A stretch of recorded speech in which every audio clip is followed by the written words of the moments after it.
Good evening sa lahat. It's another Sunday and it's another learning. It's another growing experience po sa ating lahat ngayon. Sa ngayong gabi, we are going to discuss this similar parables that we did last week about that persistent neighbor or friend who continue to ask for help and hindi po siya nahiya na yung bang ma-disturb yung kapitbahay niya, yung kaibigan niya because may pangangailangan siya and we also learn from that parable that it's not about the words that you said, it's about your persistence, it's about your intention, it's about your reason why you need help, why you ask a help. At ganoon din ang gusto ng Diyos na yung when we pray because we have a reason. We pray because we have no one to turn to for help, but only God. Ganun din ang friend niya. Kasi if he give up, or if that friend give up, sinabi ng kanyang friend na, wag mo na akong abalahin pa kasi gabi na, natutulog na kami, sarado na yung bahay namin. Kanino siya tutungo? Ganun din sa atin. Kanino tayo aasa ng tulong? Kanino tayo aasa na yung pangailangan natin ay someone can help us? Kaya tunghayan natin muli itong parables on prayer and see ano yung kalooban talaga ni Jesus. Anong mensahe ng Diyos para sa atin sa ngayon? Kung paano ito tinuro ni Jesus sa panahon ng kanyang mga disipulo, yung mensahe po nun para sa kanila ay magkaroon pa rin ng importance at halaga sa atin ngayon. Kaya join me in this lesson. The parables on prayer. And ito po'y matutunghayan po sa Lucas chapter 18, verse 1 to 8. At ganito po ang pagkasabi ng ating passage. Now, he was telling them a parable, or Jesus was telling them a parable to show that at all times they ought to pray and not become discouraged, saying, in a certain city, there was a judge who did not fear God and did not respect any person. Now, there was a widow in that city, and she kept coming to him, saying, give me justice against my opponent. For a while, he was unwilling, but later he said to himself, even though I do not fear God nor respect any person, yet because of this widow is bothering me, I will give her justice. Otherwise, by continually coming, she will wear me out. And the Lord said, listen to what the unrighteous judge said.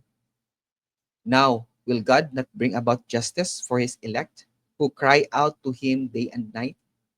And will he delay for them, or will he delay long for them?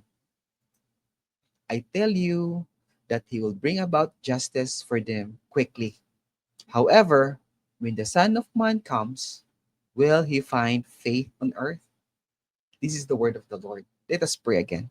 God of heaven, thank you so much for this wonderful evening dito sa Pilipinas, umaga sa ibang panig or sa ibang side ng mundo. And we pray, dear God, that through this online platform, it will be a way to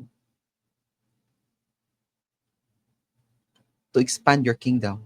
It will be a way to express, to share, to evangelize your word. At naway hindi po salita ng iyong lingkod, kundi ang iyong salita, siyang maramdaman, marinig ng tagapakinig online. And God, sa iyong lingkod na nasa harapan online, I pray na naway hindi ako magkukulang o magmamalabis, kundi ayon lang po sa guide ng iyong banal na Espiritu Santo.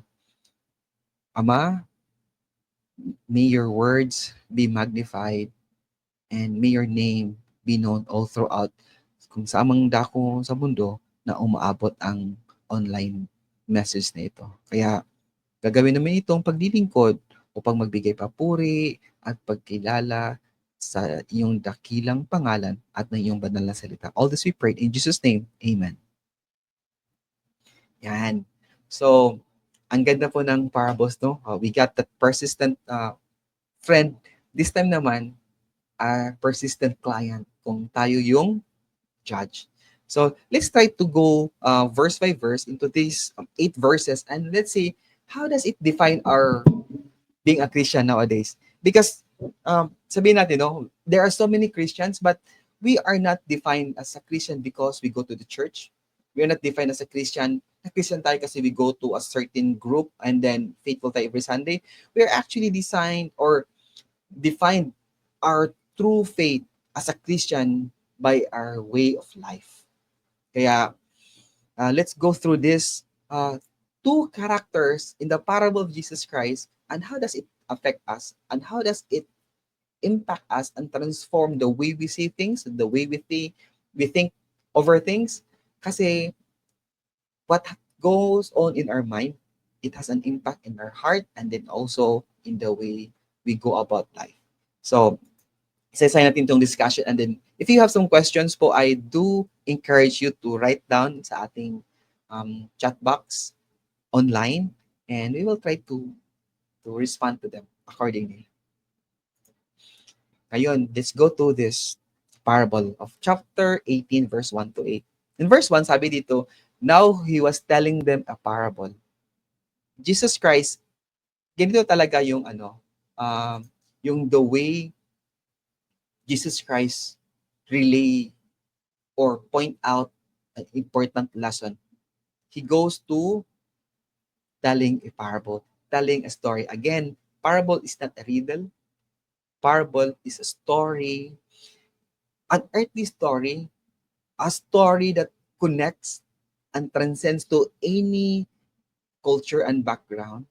Kasi itong story of Jesus Christ are common things that happens that goes around us. And yet, because of the great teacher, doon niya pinapasok yung kanyang mensahe para sa atin. Ngayon, anong gusto pong matutunan ng kanyang mga disciples? He was telling them a parable. He was telling them a story to show, to illustrate, to describe na paano tayo mag-pray that at all times. Tagapakinig, gaano pala tayo kadalas mag-pray? Let me ask you again, gaano tayo kadalas mag-pray? Kasi dito po, Jesus Christ, He was actually encouraging them. Itong ministry of Jesus Christ, He was, nasa kalagitnaan na siya ng ministry nito eh. And for 3 years na kanyang ministry, wala po siyang sinayang na oras. Wala siyang sinayang na moments. Kundi, He make the most sa kanyang, not just to Him, because He owns the time eh. He can even stop the time. Kaso lang, ang mga disipulo niya, human like us, finite ang mind, limited yung comprehension, limited yung memory, limited yung understanding natin, at limited din yung transformation natin. Kaya, ganito yung pagkasabi niya na he was telling them a parable to show that at all times. Bakit po importante yung prayer sa buhay ng isang mananampalataya, ng isang disciples, ng isang Kristiyano? Because our relationship is not of this world. Our relationship is above. Ulitin ko po, our relationship is not of this world. Our relationship is the Father above. Yes, we are encumbered with so many struggles. We're encumbered with many trials in life that sometimes yung trabaho natin mismo, di ba? Parang mas marami at mahaba pa yung time natin sa opisina kaysa sa time natin sa Diyos. When in fact, sino bang mas mahalaga? Of course, mahalaga yung trabaho natin, yung negosyo natin, yung eskwelahan natin. Pero these things are temporal. These things does not bring us to heaven. What surely brings us to heaven? Prayer po. Worship po. And sa ating worship, kasama din doon ang prayer. Kaya gusto talaga ni Jesus na maunawaan at maintindihan, at hindi lang nila maalala na si Jesus ay prayerful, kundi na-practice din nila. At ganun din sa atin ngayon. That Jesus Christ, kung may isang bagay man na gusto niya makita sa atin that we do daily, regularly, in discipline and in intentional, prayer po. that we ought to pray at all times. Nagluluto kayo, naglilinis kayo, nag-aayos kayo ng gamit, whatever we do, we pray. Hindi lang yung naka-close yung mata mo, nakapikit yung mata mo, you clasp your hands, and then you're certain in a certain place. No po. Prayer can take place anywhere, anytime, as long as you remember God. And prayer is not just about asking, prayer is also praising God. Di ba? Yung ano yung pangbungad ng prayer? Yung ano natin yung prayer? We praise God, we magnify God. Kaya, ganun din. Jesus Christ, ang punto niya nito is for us, is for His disciples to pray that we ought to pray at all times. Not just in times of need, but in all times, including the good times. And not become discouraged. Hindi ko lang alam, bakit kaya sinabi dito ni Jesus na yung huwag kayong ma-discourage? Siguro, no, sa panahon ni Jesus kasi when he had chosen these 12 disciples, of course,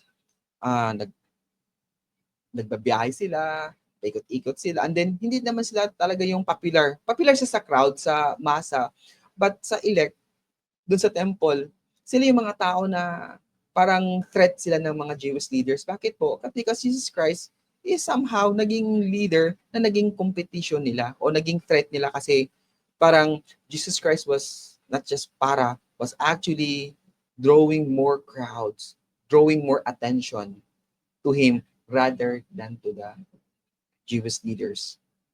Kaya sabi niya, you ought to pray and not become discouraged. Discouragement is part of life. Bakit po? Because we are limited. Discouragement is part of life because we are not perfect. Discouragement is part of life kasi we get weary. We get frustrated. And sometimes, yung discouragement, yung frustration natin, yun yung mga bagay na that wear us down. And sabi natin, di ba minsan, pag pagod tayo sa trabaho, example ko lang ito, no? Paano tayo nagpipray kapag gutom na gutom ka na o pagod na pagod ka na? Lord, alam mo na.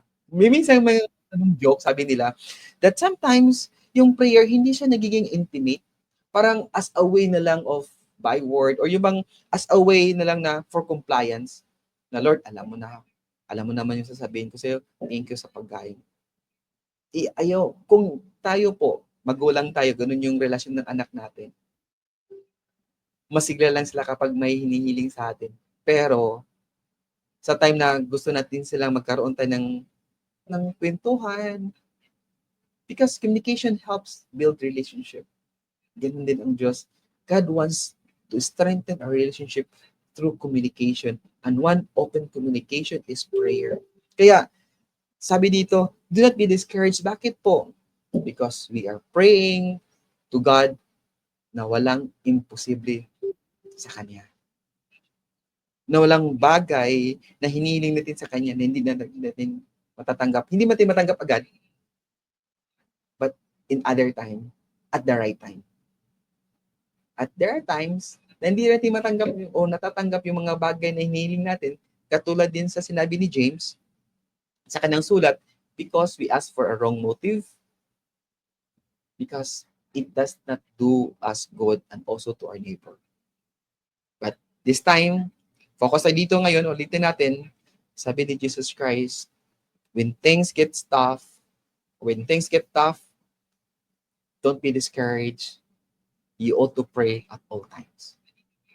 Kaya dito pumasok yung istorya niya. So balikan natin dito. Ito yung buod ng mensahe ni Jesus, that we learn to pray at all times, and never let discouragement, frustration, setbacks, or ano pa yung moods that wear us down from being prayerful. Kaya dito niya pinasok yung lesson that in a certain city, there was a judge who did not fear God and did not respect any person. Bakit kaya ganito yung istorya niya, no? Sa dami-daming pwedeng illustration ni Jesus Christ, sa dami-daming pwede niyang i-choose na character, bakit pa itong judge who did not fear God and did not respect any person. Ano kayang mensahe dito kaya? Kaya napaisip ako, kaya sabi na, naisip ako dito na there was a certain city, wala namang, of course, this is a story, may not be a real story kasi wala namang place na sinabi dito. Just part of the story to press a point that there was a judge who did not fear God. Ano ba itong judge na to? Ano, alam naman natin sa Old Testament may isang certain book doon na title is Judges. And judges are important leaders sa panahon ng Old Testament because they're the ones who protect the people. They're the ones who lead the people. They're the ones who give victory to the people. They're the ones who give rest and security to the people. Pero dito, iwan ko lang, ano kaya ibig sabihin na judge who did not fear God? Maybe, itong judge na ito, he make judgment on his own. He make judgment according to his wisdom. He make judgment na merciless. He make judgment na walang emotion. Does not feel for the people. Kung hindi, ang importante sa kanya yung gusto lang niyang mangyari. Or, ang iba naman, sabi dito, incompetent siya. But this is open. You can think about the kind of person this judge is because sabi ni Jesus, who did not fear God. So definitely, when he make judgment, this judge does not pray. Pwede that this judge, when he make, actually, do you also agree that one of the toughest thing to do in life is making decision? How much more kapag judge ka? That you don't judge for your life, but you judge for the life of other people. And this one, he cast his judgment without referring to the will of God. Kasi he does not fear God. Eh. So who make this judge do or did make his discernment out of his own conclusion or out of his own estimation, out of his own wisdom. And he did not respect any person. So ibig sabihin nito, wala siyang pakialam. Baka pwede din siya siguro sabihin no, na kahit kamag-anak ka pa, kapitbahay ka, classmate ka niya, he does not respect because he does not fear them. So, is this good na he does not respect any person? I do not think so. Kasi, ibig sabihin nito, pag does not fear God and does not respect any person, ibig sabihin, wala talaga siyang awa. Para bang,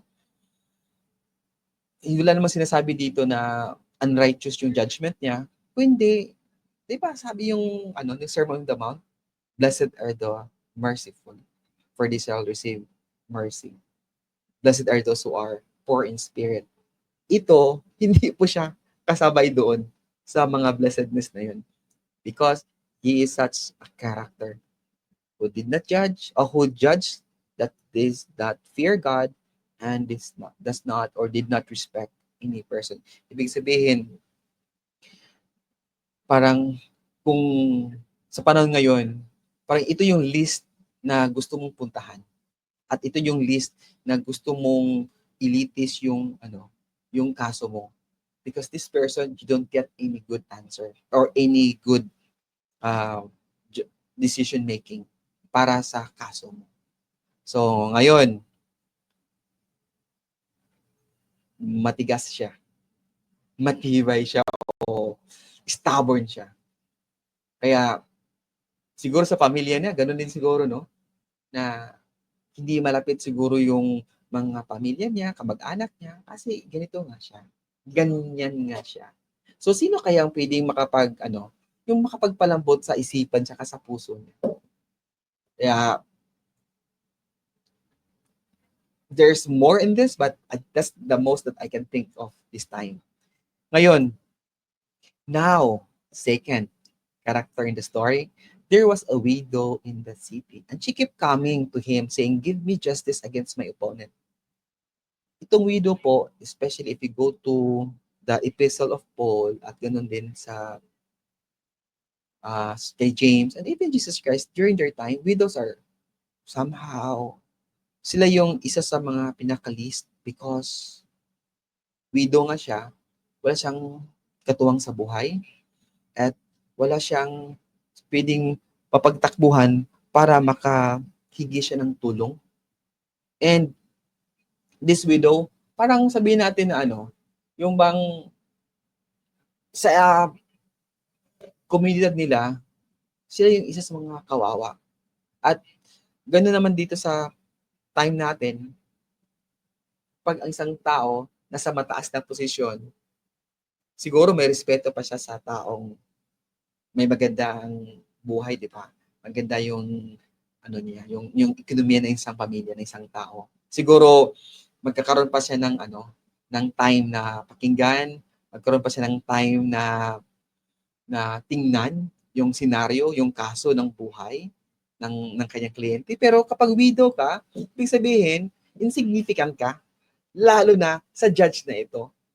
And in that city, since siya lang naman yung judge, kaya itong widow na ito does not come once and does not listen once because it is said here that she kept coming to him.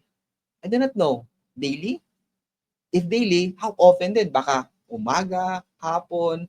Bakit po? Kasi may balaki siyang concern. Ang concern niya, may kalaban siya. May nag-aaway sa kanya. At lagi siguro siyang, sabihin natin, inaapi siya. Kasi she's looking for justice eh. And dito, baka isa na yung kalaban niya or ano ba ito, na klaseng opponent niya, this might be something na wala siyang pwedeng mapuntahan ng tulong at maasahan ng justice kundi dito sa pinaka-least ng lahat. And we remember yung last time din, yung the parable of the Good Samaritan. Yung naaping tao, the person that was robbed, he was expecting that he get help from the priest and from the Levite. And yet, sa taong iniisip niya na makakatulong sa kanya, sila pa yung hindi nagpakita ng mercy sa kanya. Ngayon, dumating yung Samaritano na the least person that he would think na maawa sa kanya kasi una, ito yung mga tao na inaaway nila. Ito yung mga tao na inaapi nila. Ito yung mga taong na marginalize nila. Kasi hindi kayo purong Jew. Bagay lang kayo doon sa labas ng templo. Hindi kayo pwedeng pumasok dito sa amin kasi may dungis kayo. Ganon yun. And yet, the parable of the Good Samaritan, kung sino pa yung pinaka-least, siya pa yung nagpakita ng awa doon sa taong almost wala ng buhay. Dito din.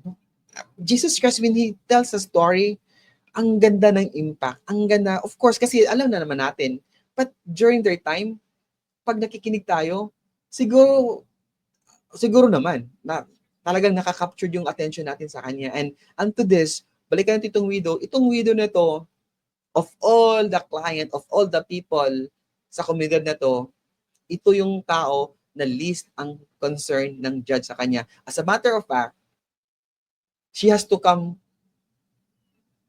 not just once, but all the time. Baka ito rin yung sinasabi dito ni Jesus na kung paano itong widow na pabalik-balik sa judge na ito, ganun din dapat yung intensity, yung frequency ng inyong prayer. Kasi sa kanya naman na hilong tulad, di ba? Yung that's how you ought to pray. And this widow, though, and some other people would say, you can never expect justice from this judge because he is God, not God-fearing, and does not respect anyone, lalo na sa iyo, na wala ka namang pwedeng ibubuga. Na wala ka namang, para bang kasi least ka eh. But the widow was discouraged. Give up? Never. Ang ganda ng setup ni Jesus Christ talaga sa storya. This widow somehow shows how we should be. Or, di ba, yung bang it somehow shows paano dapat tayo maging isang disipulo ni Jesus. Kasi yung pagiging disipulo ni Jesus, ayun yung sumusunod tayo sa Kanya kasi things are going fine. Gusto ni Jesus, kapag tunay ka na disipulo sa Kanya, you have to leave everything.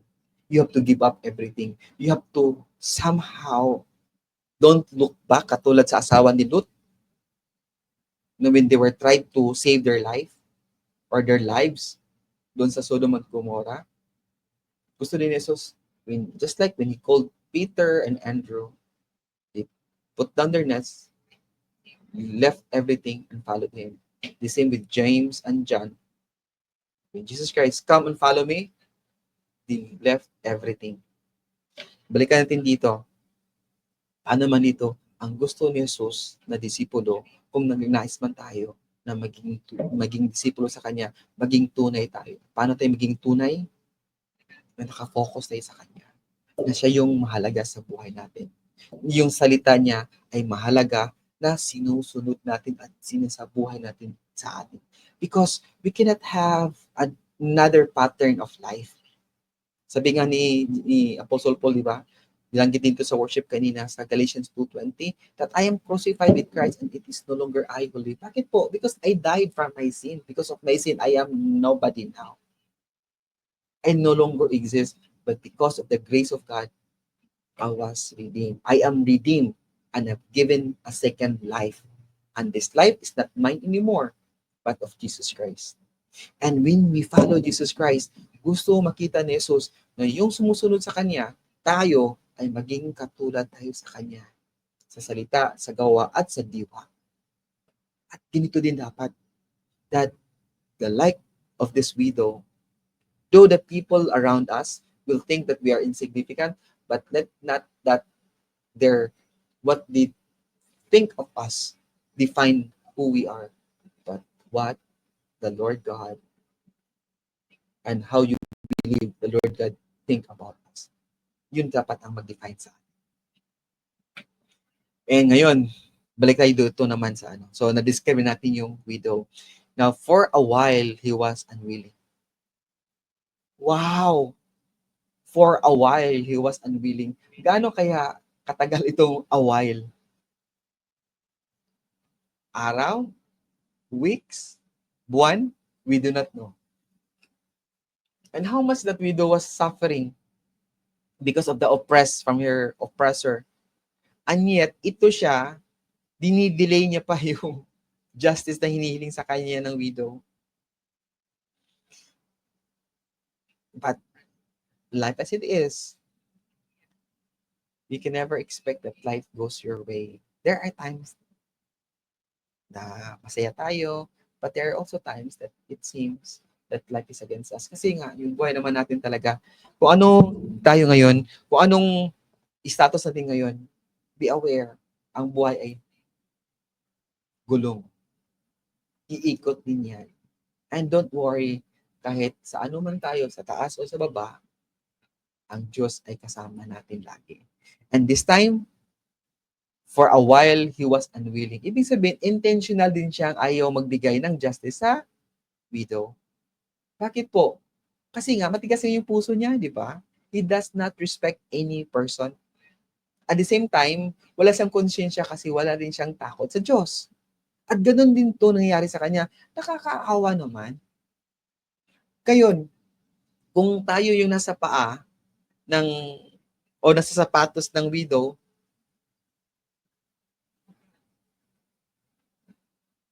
how long will you be persistent? Yung long suffering natin, pwede ba din niya maging non-stop? And we do not know. But in this, for some, I might sound literal, pero this is how I see this parable, this story. Na for a while, he was unwilling because he is not respecter of anyone, lalo na sa kanya, isa sang widow. Because wala siyang mercy, wala siyang takot din sa Diyos, bahala ka sa buhay mo, widow. That's your life. At find a way out na matatakasan o ma-overcome yung opponent mo. But because the widow has no way, kaya sila nga yung mga weak talaga sa community kasi mag-isa lang sila. Siguro, ang sabi niya, whom can I turn to? I do not know kung itong widow na to, every time siya na lalapit sa judge, maging respectful pa kaya siya? O nanatili siyang respectful at all times until makuha o matanggap o mangyari yung justice na hinihiling niya. Kaya dito, but later, he said to himself, nagkaroon din ng positive. Nagkaroon din ng hope ang widow later. Not because naawa ang judge. Even though I do not fear God, nor respect any person, yet because of this widow who is bothering me day and night, siguro, katulad ng persistent neighbor or friend, I will give her justice. Otherwise, by continually coming, she will wear me out. Anong concern ng judge? Ang concern ng judge, yung comfort zone niya. Anong concern ng judge? Na hindi naman siya naiinis dito, pero nakikita niya na if I, parang, siguro, no? Parang sinusukat din niya yung itong widow na to, tinanganan natin. I'm sure, deep inside his mind and in his heart, inasahan niya na mag-give up itong widow. Kasi nagmamatigasan siya for a while for a while, and then later niya siya na sino yung Thomas Edison? Ilang try siya para magkaroon ng ilaw yung fluorescent, yung bulb? 100, 1,000, or 10,000 times. Siguro ganun din itong widow na to. Bakit po? Kasi kailangan niya. She needs help. She needs justice. And because of this, that somehow propel her, empower her, motivate, masyadong soft ang motivate, but somehow that it fuel her to never give up and never discourage. Kaya dahil dito, sabi natin, walang matigas na tinapay na pandesal sa mainit na kape. Parang ganito din yung nangyayari na because of her persistence to ask for justice, it somehow nabaliktad yung pangyayari. The judge would somehow thought na matatalo niya yung widow because matigas nga yung puso niya at wala siyang pakialam. It turned out siya yung bang kung sa endurance, siya yung hindi na makapag-endure at makapag-cope with sa widow. Yet because this widow is bothering me, I will give her justice. Yun na. Otherwise, by continually coming, she will wear me out.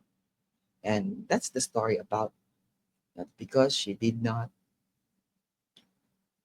give up. Kaya ngayon, and the Lord said, listen, listen, listen, listen, or hear, hear, hear. Ano bang kailangan natin marinig pala sa mensahe ito? Ano mga struggles natin ngayon? Ano yung mga hinarap natin ngayon na that we also need to be persistent? Maybe this parable will somehow remind us and encourage us to be more persistent, to never give up, to never believe kung ano man yung sitwasyon mo ngayon, yun na. Huwag niyo pong tuldukan katulad sa widow. Because if you go to God, there is no big issues. There's no difficult things against God. Kaya gawin ng Diyos. Walang imposible sa Kanya. Kaya yun dapat din ang nasa isipan natin, nasa damdamin natin. That we have to listen. We have to listen, we have to learn, and we have to live. Listen, learn, and live. Sa sinabi ni Jesus. Binanggit niya pa yun, tingnan mo yung pakinggan mo yung sinabi ng unrighteous judge. At doon tayo matuto. Doon tayo matuto. Because, sabi nga nila, di ba, when you pray, don't stop praying until something happens. And dito, may katotohanan siya. May truthfulness siya sa dito na scenario. Let us not pray until something happens. Pray unceasingly. Pray at all times. And never get discouraged. Kasi sinabi niya, now, will God not bring about justice for His elect, who cry out to Him day and night? And will He delay long for them? Kaya ito yung encouragement ni Jesus Christ sa atin ngayon din. Ganon din sa kanyang mga disipulo noon. At probably ganon din sa crowd na patuloy na sumusunod sa kanila at nakikinig, nagmamasid, nag-observe, at upang matuto at magkaroon din ng aral. Kaya ito din yung kailangan din nating ngayon na ano ba yung mga bagay na that we're going through right now that is also difficult, that you thought that wala tayong chance na mabago ang scenario natin. Let's learn from this parables on prayer. Powerful talaga siya. Bakit sa naging powerful? Di po sa gaano kahirap itong unrighteous judge. Powerful siya kasi itong faith na meron ang widow sa kanyang sarili. Not just sa kanyang sarili, but sa kanyang, yung bang, let me put that into context, na naniniwala siya na itong sitwasyon ko ngayon, yung oppression ko nangyari sa akin ngayon, this is not my life supposedly. And if you believe that way, you have to fight. You have to get up. You have to find a way. And the best way to go to is to turn to Jesus Christ. To turn to God. At kaya ang encouragement naman ni Jesus dito, listen, learn, and live sa aral na matutunan natin sa unrighteous judge sa kanyang pag-deal sa widow. That will God not bring about justice sa atin na humihiling sa kanya day and night? Kaya ganun din yung prayer natin. Yes, God knows already. God knows exactly kung ano yung kailangan natin at kung ano yung sitwasyon natin. Minsan nga, di ba? Lord, alam mo na. Di ko na damihan yung prayer ko sa'yo. Di kaya na-insulto ang Diyos din doon. Sabi ng Diyos din, napakayabang mo naman. Oo, alam ko, pero gusto ko ma-develop natin yung discipline of praying continually. Kaya ito din po yung encouragement ni Jesus na Father in heaven will also bring about justice when we don't give up. When we keep on praying to God. And He will never delay long to answer the prayer. Again, there are prayers na hindi agad-agad na tatanggap. Katulad ng, di ba, may story din eh. May isang tao daw nag-pray, God, help me na ma-develop ko yung patience. And God, I want it right now. Di ba? Ironic talaga. And this time here, Jesus is teaching His disciples na yung faith natin, kasing tibay ng intention natin, kasing tibay, hindi siya faith lang by word, kundi faith siya kasi we got the essence. Na hindi ako hihinto until I get to the finish line. Ganon din sa atin as Christians. Sa ating belief natin, God, I believe there's something more about my life. And itong kahirapan o sitwasyon na meron ako ngayon, kung saan ako ngayon, I definitely believe this is not what life you want or meant me to have. John 10:10, di ba? I have come that you may have life and have it abundantly. Kaso sa context doon, magiging, if we allow Jesus Christ as our good shepherd, we are also to be and to live and act like the sheep. Ano yung mga sheep? They always dependent on the shepherd. Kamusta naman din tayo? As disciples,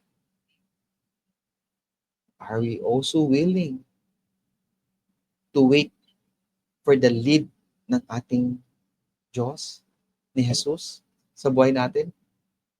Or we would say, Lord, I know you are God, you are my Savior, your Son, Jesus Christ, but wait, this is my life. Let me lead my life. Ganun kaya yung relationship na gusto ng Diyos sa atin? Of course not. But of course, God will never give up also to us in trying to put us back into His fold. But again, unless hindi natin ramdam na need natin ng help ng Savior, wala rin mangyayari sa buhay natin. And sometimes, God allows us to hit rock bottom and to break us so that you would realize that I have got nowhere to go. I cannot depend on myself. And there's only one that I can turn to, and that is God, who does not disappoint, who does not frustrate me. I just have to keep knocking. Kasi di ba ganun yun? Yung sinabi doon sa yung sa previous na parables natin, na after that Jesus Christ, when He was teaching about how to pray, sabi niya, so I say to you, ask. And I believe this ask is a progressive form na keep on asking and it will be given to you. Seek, not just seek once, but keep on seeking. Keep on looking, keep on searching, and you will find, and the Lord will help you find what you're looking for. Ano yung gusto mo sa buhay mo talaga? Yun ang mahalaga mo ngayon. Yung trabaho, yung pag-eskwela, yung finding peace, finding purpose. Keep looking, keep searching, and the Lord will lead you to where you can find the meaning in life, purpose of your life. And knock. And not just knock once. May kaibigan ako kanina. Ilang beses siya nagdo-doorbell. Bakit po? Kasi kailangan niya ako makausap. Kailangan niya ako makita. And that friend stayed a little na yung bang stay there until marinig niya o ma-confirm niya nandun ako kasi alam niya hindi ako alis pag ganitong oras eh. And he waited. And then he was so happy to see me. And ganun din ang gusto ng Diyos na matutuwa tayo na maramdaman natin yung presensya ng Diyos. Because we keep on knocking, we keep on asking, we keep on seeking. And when we continually knocking on the door, when we keep on knocking, God, please, and it shall be open to you. For everyone who asks receives, and the one who seeks finds, and the one who knocks, it will be open. And that's a promise galing sa Diyos, galing kay Jesus mismo. And that will be found in Luke chapter 11, verses 9 to 10. Kaya ganun din ang encouragement niya sa atin. That kung gusto man natin ma-strengthen, just like if you want to be a marathon runner, you don't just practice once a week. Minimum po 3 times a week. If you're able to make that as a discipline, your body will always remind you that you have to keep on running because that's the way of life. Ganun din sa prayer. Prayer should take place all the time, all day. Hanggat gumihinga ka, ganun din yung the way we think about God. That God, thank you. God, I cannot afford, I cannot live without you. Kaya, ganun din, when tough times comes into your life, certainly it will help us strengthen our faith, especially in times of prayer. Kaya, dito din, no, I tell you, sabi ni Jesus, I tell you that He will bring about justice for them quickly. In God's time. There are times talaga na matutuwa ka at nagugulat ka nga, God, thank you. And however, ito nga lang ang big question natin ngayon. Ito din yung question na iiwan ko din sa inyo. However, when the Son of Man comes, when Jesus Christ comes today, will He find faith on the earth? Will He find us faithful? When Jesus Christ comes again, this moment, will He find each one of us faithful on earth? And I hope He will find us. And let's reflect upon this parable that ano yung sabi ni Jesus? This is my last slide po. No? That He was telling them a parable to show that at all times, we ought to pray and never discourage in life. Bakit po? Because in life, we are ought to worship God. We worship God, we bring Him thanksgiving. Thank you, Lord. Yung sinasabi natin. We bring so much praises because God never fails. And nasusukat din yan sa intensity ng ating pananampalataya sa Diyos. When we have the right pananampalataya, we never give up. Even tough times, we never easily get discouraged. Sana po sa kung ano man yung pinagdaanan natin sa buhay ngayon, this will somehow remind us and strengthen us na, yes, Lord, I believe I have a fight in life. Not because of my own making, of my own doing, o sa sarili kong diskarte, but because you promised and you said, I say to you, ask and it will be given to you, seek and you will find, knock and it will be open to you. For everyone who asks receives, and the one who seeks finds, and the one who knocks, it will be open. Ang Diyos po, siya po mismo ang sasagot at nakikinig lagi. Again, God is not like the unrighteous judge. Kabaliktaran po sila. When God look at us, just like the father of the prodigal son, He constantly waiting for us to come to Him, to return to Him. Because God has so much, He wanted to have so much in life. He wants us to enjoy in life because yun po ang disenyo niya from the very beginning. I hope we can have a prayer in life that would say, Lord God, yes, I want to claim the kind of life that you want me to live or to have. And help me, God, to align my life to your ways, to your will, because that's the way it is. And there's nothing more that I can say from here. I will say thank you for your time and a blessed Sunday to all.